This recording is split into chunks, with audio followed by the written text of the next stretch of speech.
Sizlarni bilmadim-u, lekin menga makiyaj biz makiyaji yoqadi. Ya'ni o'sha koreyslarning stili. Ularni agar ko'rgan bo'lsalaringizlar, xuddi yuziga hech narsa yo'qdi, lekin chotki turadi yuzi. Shunaqa makiyaj qilamiz. Qoshimni Inglot So'm bilan taradim, tartib konsiler qildim, ten yaxshi yotishi uchun. Patrik tenni korичневый rangini olib rastушевать qildim.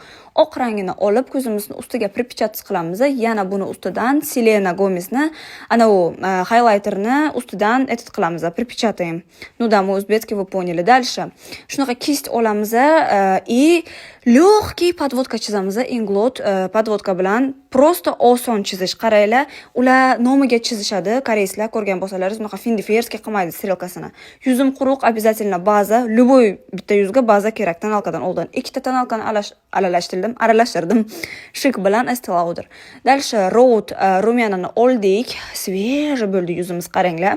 Ustidan обязательно Chanel pudra qildik va highlighter. Сначала Dior розовый qildim, keyin oq o'sha Selenani highlighteri просто вообще zo'r ekan. Sevdim. Ko'zimizni tagiga обязательно oq qalam qilamiz, lekin ko'zlaringiz katta-katta bo'lsa, undan ko'ra qilmanglar. Вообще katta ko'rinadi keyin qurbaqaday.